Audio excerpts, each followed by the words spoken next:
एक समय की बात है, द्वारिका नगरी में भगवान श्री कृष्ण अपनी रानी रुक्मणी और सत्यभामा के साथ वार्तालाप कर रहे थे। प्रभु, आपसे एक प्रश्न पूछना था। कैसा प्रश्न प्रिय? पूछो। प्रभु, हर विवाहित स्त्री अपनी मांग में सिंदूर लगाती है। इसकी सुंदरता अपने स्थान पर, किंतु सिंदूर का असली महत्व क्या है, मैं ये जानना चाहती हूँ। रुक्मणी, यदि आप यह प्रश्न किसी स्त्री से पूछें तो ज्यादा अच्छा रहेगा।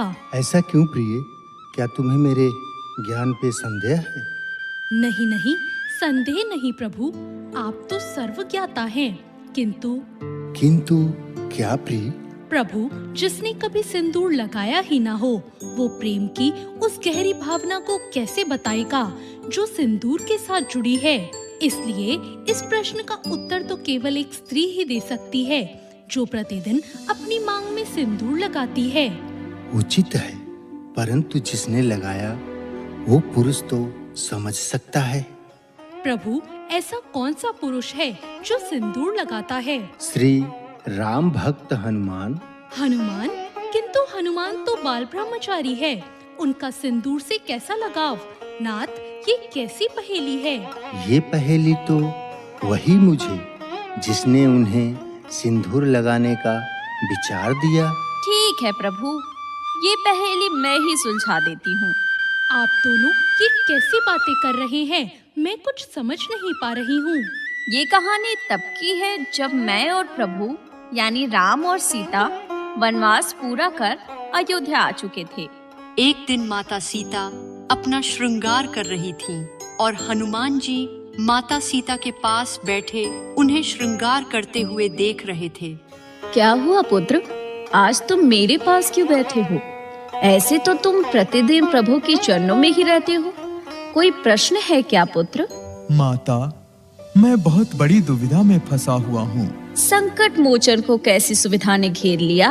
माता, मैं देखता हूँ कि हर कोई प्रभु श्री राम को प्रसन्न करने के लिए भेंट देता है, लेकिन मैं उन्हें ऐसा कौन सा भेंट दूं जिसे देख वो प्रसन्न हो जाए?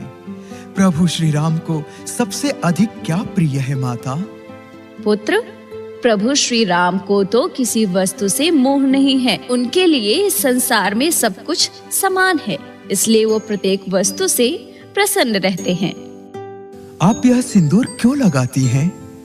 ये तो सुहाग की निशानी है और इसे लगाने से प्रभु श्री राम प्रसन्न होते हैं। मैं ये सिंदूर अपने प्रभु श्री राम की लंबी आयु की कामना के लिए लगाती हूँ। इसे लगाने से आपके प्रभु और मेरे पति की आयु बढ़ेगी। अच्छा, यानी एक चुटकी भर सिंदूर से प्रभु प्रसन्न हो जाते हैं और उनकी आयु भी बढ़ जाती है। यह सब सुनकर हनुमान जी वहां से चले जाते हैं और कुछ देर बाद पूरे शरीर पर सिंदूर लगाकर माता सीता के सामने आते हैं। पुत्र, ये तुमने क्या किया? माता, मैंने भी अपने प्रभु की लंबी आयु के लिए सिंदूर लगा लिया है।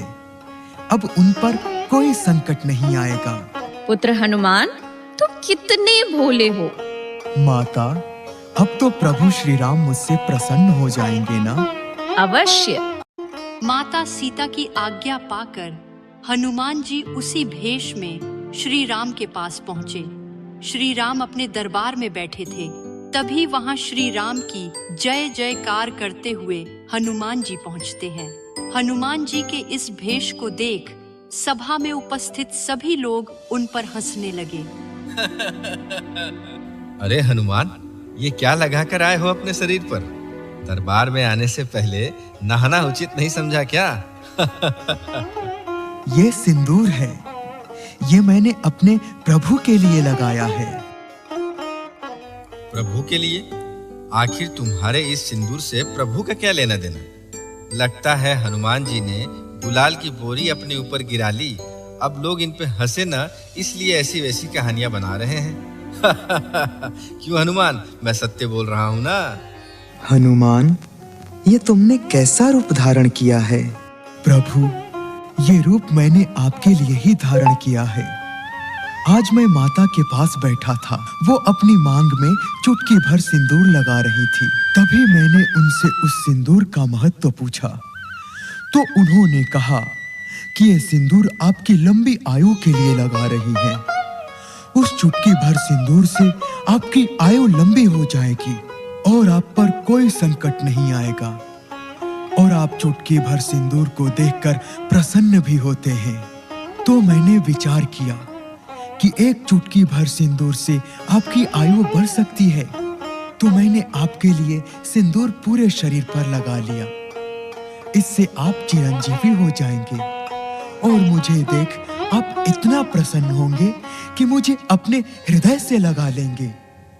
हनुमान जी का ये भक्ति भाव और भोलापन देख श्री राम अपने आप को रोक नहीं पाते और वो आकर हनुमान जी को अपने हृदय से लगा लेते हैं। ये देख सभा में बैठे सभी लोग आश्चर्यचकित रह जाते हैं। प्रभु, अब आपको कोई भी संकट छू नहीं सकता। हनुमान, तुम्हारे होते तो मुझे वैसे भी कोई संकट छू नहीं सकता, क्योंकि तुम संकट मोचन जो हो। हनुमान, तुम्हारा हृदय बहुत कोमल है और उस हृदय में मेरे लिए इतना स्नेह देखकर मैं भाव विभोर हो उठा। पुत्र, आज मंगलवार के दिन तुमने ये जो मेरे लिए मंगल कामना की है, मैं वचन देता हूं कि आगे भी कोई भक्त मंगलवार के दिन तुम्हारे इस सिंदूरी रूप के दर्शन करेगा, मैं उसके लिए इतना ही कृपालु हो जाऊंगा। भक्त, तो यह है सिंदूर का महत्व जो कि हनुमान ने भी समझा। एक और महत्व की बात थी जो मैंने हनुमान से कही थी, वो यही कि विवाहित स्त्री के मांग का सिंदूर प्रतीक है कि वो अपने स्वामी के प्रति समर्पित है, और हनुमान जी ने अपने देह पर सिंदूर लगाकर अपनी भक्ति को प्रभु के चरणों में समर्पित किया।